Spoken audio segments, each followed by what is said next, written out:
ഒരിക്കലൊരു യുവാവ് ഒരച്ഛനോട് ചോദിച്ചു, അച്ഛാ, ഏറ്റവും വലിയ പാപം ഏതാണ്? അച്ഛനോട് ചോദിച്ചു, എന്താണ് പാപം? പാപം മറുപടി പറഞ്ഞു, കൽപ്പനകളുടെ ലംഘനമാണ് പാപം.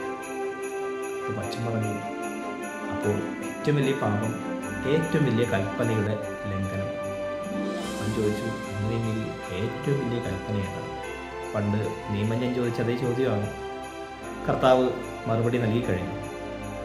നിന്റെ ദൈവമായ കർത്താവിനെ പൂർണ്ണ ഹൃദയത്തോടും പൂർണ്ണ ആത്മാവോടും പൂർണ്ണ മനസ്സോടും കൂടെ സ്നേഹിക്കുക, നിന്നെ പോലെ നിന്റെ അയൽക്കാരനെ സ്നേഹിക്കുക. നമ്മൾ ക്രിസ്മസിന് വേണ്ടി ഒരുങ്ങുമ്പോൾ നമ്മുടെ മുമ്പിലേക്ക് കടന്നു വരാവുന്ന ഒരു ചോദ്യം ഇതാണ്: രക്ഷകൻ ഈ ഭൂമിയിലേക്ക് വന്നത് എന്തിനു വേണ്ടിയിട്ടാണ്? അവിടെ നിന്ന് പറയുന്നു, ഞാൻ വന്നത് നിയമത്തെ അസാധുവാക്കാനല്ല, മറിച്ച് നിയമത്തെ പൂർത്തീകരിക്കാനാണ്. കർത്താവ് നിയമങ്ങളെ പൂർത്തീകരിച്ചത് ഈ ഒരു കൽപ്പന കൊണ്ടാണ്. എല്ലാ നിയമത്തെയും സ്നേഹമെന്ന കൽപ്പനയിൽ അവിടെ നിന്ന് ഒതുക്കി. അപ്പോൾ നമ്മൾ ക്രിസ്മസിന് വേണ്ടി ഒരുങ്ങുമ്പോൾ നമ്മുടെ മുമ്പിലേക്കും നമ്മൾ ചിന്തിക്കേണ്ട ഒരു സംഗതി ഇത് തന്നെയാണ്. സത്യത്തിൽ ഈ സ്നേഹം എന്ന കൽപ്പന, ഈശോ പഠിപ്പിച്ച സ്നേഹം എന്ന കൽപ്പന നമ്മൾ കാര്യമായിട്ട് എടുക്കുന്നുണ്ട്. എൻ്റെ ദൈവമായ കർത്താവിനെ പൂർണ്ണമായിട്ട് സ്നേഹിക്കാൻ എനിക്ക് പറ്റുന്നുണ്ട്. നമ്മുടെ ചുറ്റുമുള്ളവരിൽ അവരയൽക്കാരായി കണ്ട്, സഹോദരങ്ങളെ കണ്ട് അവരെ സ്നേഹിക്കാൻ എനിക്ക് പറ്റുന്നുണ്ട്. ഞാൻ നിങ്ങളൊരു പുതിയ കൽപ്പന നൽകുന്നു, ഞാൻ നിങ്ങളെ സ്നേഹിച്ചതുപോലെ നിങ്ങളും പരസ്പരം സ്നേഹിക്കുക. ഞാൻ എൻ്റെ പിതാവിൻ്റെ കൽപ്പനകൾ പാലിച്ച് അവിടുത്തെ സ്നേഹത്തിൽ നിലനിൽക്കുന്നത് പോലെ നിങ്ങളും എൻ്റെ കൽപ്പനകൾ പാലിച്ചാൽ എൻ്റെ സ്നേഹത്തിൽ നിലനിൽക്കും. നിങ്ങളെന്നെ സ്നേഹിക്കുന്നുവെങ്കിൽ തീർച്ചയായിട്ടും എൻ്റെ കൽപ്പനകൾ പാലിക്കും. നമുക്കതിന് സാധിക്കട്ടെ. ദൈവം അനുഗ്രഹിക്കട്ടെ.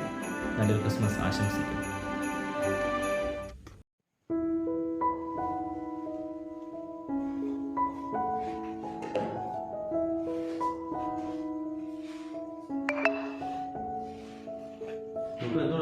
നല്ല വരയും നടക്കുന്നല്ലേ?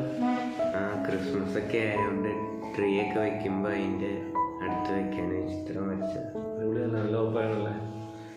ഞങ്ങൾക്കൊരു പ്ലാൻ ഉണ്ട്. എന്താ?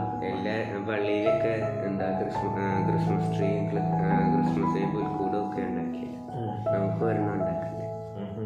അപ്പോൾ അതിന് വേണ്ടിയിട്ടുള്ള ഒരുക്കങ്ങളാണ്.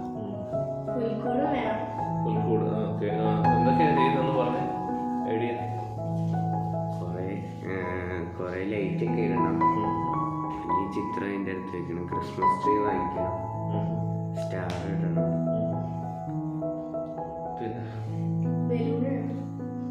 കണ്ണന് പരിപാടി എന്തിനോടി? കണ്ണൻ പരിപാടി? ഓ, നിനക്ക് നിന്റെ കാര്യമല്ലേ? ഓക്കെ, ഇങ്ങനെയുള്ള ഒരുക്കമൊക്കെ മതിയോ? എല്ലാവർക്കും നോമ്പൊക്കെ ഉണ്ടോ?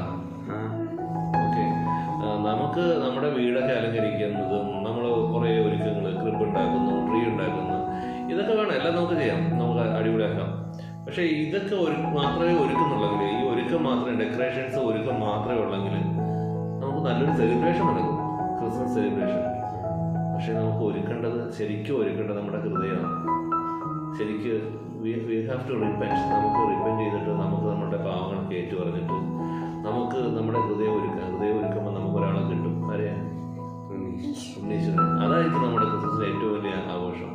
അല്ലാതെ നമ്മൾ ഒത്തിരി ഒരുക്കങ്ങളൊക്കെ നടത്തി, പുൽക്കൂടൊക്കെ ഒരുക്കി, ട്രീ ഒക്കെ ഇട്ടു, ലൈറ്റൊക്കെ ഇട്ടു, എല്ലാം കഴിഞ്ഞ് നമുക്കൊരു സെലിബ്രേഷൻ മാത്രം കിട്ടും. നമുക്കൊരാളെ മിസ് ചെയ്യും, ഈശ്വരനെ മിസ് ചെയ്യും.